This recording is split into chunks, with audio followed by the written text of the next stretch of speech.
जेदा में 19 जनवरी से शुरू होगी सऊदी भारत महोत्सव।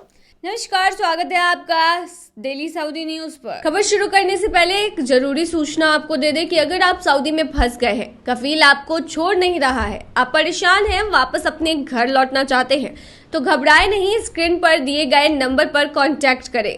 इनका नाम अहमद अली है। ये आपको कानूनी प्रक्रियाओं के तहत महज 3 से 4 दिन के अंदर ही खरूज लगाकर सऊदी से फाइनल एग्जिट कराकर आपको सही सलामत अपने देश पहुंचा देंगे। सऊदी अरब के जेदा में 19 जनवरी से सऊदी भारत महोत्सव शुरू होगा। पहला सऊदी भारत महोत्सव शुक्रवार 19 जनवरी को जेदा के अल रिहाब जिले में इंटरनेशनल इंडियन स्कूल में आयोजित होने वाला है। महोत्सव का आयोजन भारतीय महावाणिज्यिक दूतावास और गुडविल ग्लोबल इनिशिएटिव द्वारा संयुक्त रूप से किया जाता है। 5K कैमराडरी थीम के तहत यह कार्यक्रम सऊदी अरब और भारत के बीच 5000 साल पुराने संबंधों को प्रदर्शित करता है।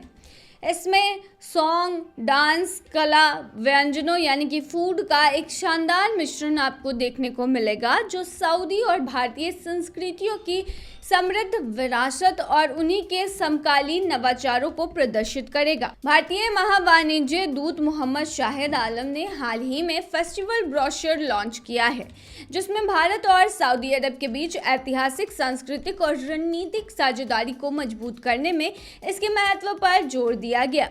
आलम ने अपनी तरह के पहले उत्सव की सफलता सुनिश्चित करने के लिए भारतीय समुदाय से पूर्ण समर्थन का आग्रह भी किया है। ये तो हो गई महोत्सव की बात। वहीं आपको बता दें कि अगर आप सऊदी अरब में रहते हैं तो वहाँ से जुड़े कुछ नियम आपको जान लेने चाहिए। फिलहाल हम कामगारों से जुड़े जो हाल ही में बदलाव हुए हैं उसके बारे में आपको अपडेट कर दें। बता दें कि सऊदी में कामगारों को लेकर नियमों में कुछ बदलाव किया गया है। हाल ही में जनशक्ति मंत्रालय ने 1 फरवरी 2024 से घरेलू कामगार के जो नए कॉन्ट्रैक्ट है उसके लिए एक सामान्य बीमा पॉलिसी का डिमांड रख दिया है। ओकाज अखबार के मुताबिक ये बीमा पॉलिसी उन घरेलू कामगारों पर लागू होगी जिनका वीजा जनशक्ति मंत्रालय के पोर्टल मुसंद के माध्यम से जारी किया जाएगा।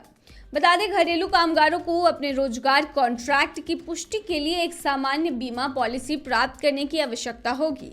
बीमा पॉलिसी कर्मचारी के देश में आने के बाद 2 साल तक वैलिड रहेगी। इसके बाद नियोक्ता और कर्मचारी के पास इसे जारी रखने या ना जारी रखने का ऑप्शन होगा। इस साल 2023 की शुरुआत में जनशक्ति मंत्रालय ने घरेलू कामगारों के लिए एक सामान्य बीमा पॉलिसी को ऑथराइज किया था, जिसे इस साल 1,75,000 ग्राहकों को फायदा हुआ है।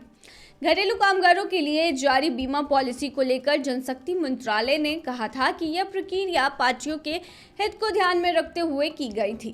कर्मचारी के देश में आते ही और काम शुरू करते ही बीमा पॉलिसी लागू कर दी जाती है, जो 2 साल के लिए वैलिड होती है। श्रमिक सामान्य बीमा पॉलिसी का उद्देश्य पार्टियों के अधिकारों की रक्षा करना होता है।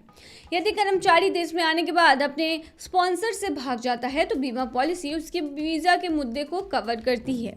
सीधे शब्दों में कहें तो इस पॉलिसी से कामगारों का ही फायदा है, इसलिए उन्हें ये पॉलिसी लेनी चाहिए। तो ये थी तमाम जानकारी। बने रही ऐसी खबरों के लिए डेली सऊदी न्यूज पर।